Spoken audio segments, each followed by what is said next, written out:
Okay, so let's see if we can combine some of these rules together.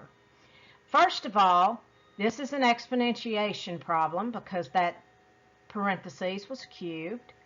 Secondly, it's a multiplication problem because we have two parentheses multiplied together. Now, as always, we've got to take care of exponentiation first. So we're going to see to it by the exponent rule that each one of those factors, the 2, the x cubed, and the y squared, all get the cube exponent. Then I'm still going to have to multiply by this in the back, but I am going to go ahead and break it down into its individual factors. Now, yes, eventually the goal is going to be to write less than what we're writing today, but I'm going to write out every step so that you can follow it. Okay, I'm going to simplify 2 cubed and call that 8. When you raise a power to a power, you multiply the powers.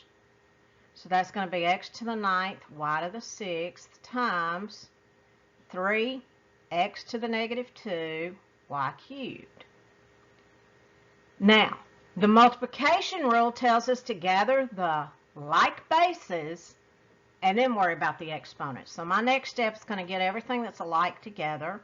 So I'm going to move the 8 and the 3 together because those are simple numbers. Then I'm going to multiply x to the 9th times x to the negative 2. Then I'm going to multiply y to the 6th times y cubed. So 8 times 3 is 24. I keep my base and add my exponents. 9 plus negative 2 is 7. Keep my base, add my exponents. 6 plus 3 is 9.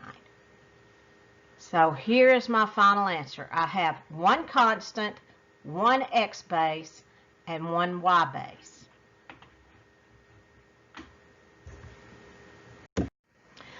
Okay, one more fairly simple example before we get to some really complicated ones.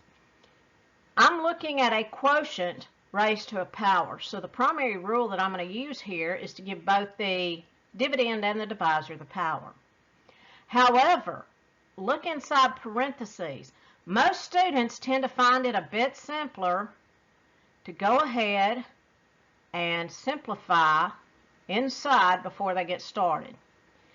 However, one of the many mistakes that they make is to change that 7/2 into 3.5 or 3.5. The reason I say that's a mistake is because I can't cube that number without a calculator very quickly. So, I'm going to leave it as the improper fraction 7/2.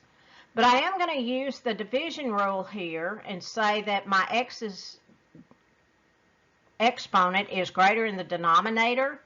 So I'm going to put it in the denominator, and then I'm going to say 5 minus 3 is 2. Now, I do all the time have students who leave it up in the numerator and call it negative 2. It works out just as well that way, okay? But just have an equivalent expression with only one base x, and then we'll worry about the negative 3.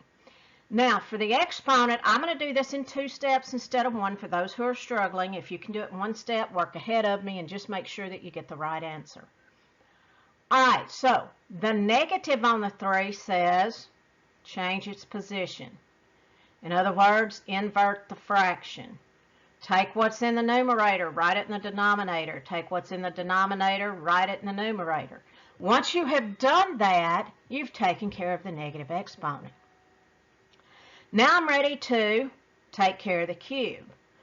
And to do that, I need to cube the numerator and cube the denominator because raising a quotient to an exponent, that's what the rule says. Give the exponent to both the dividend and the divisor. But in that numerator, I'm going to go ahead and use my multiplication rule and give each factor the exponent.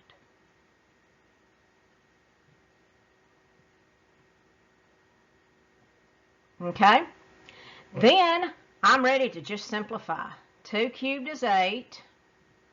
When you raise a power to a power, you multiply the powers. And 7 cubed, I do believe it's 343. And there is my final answer.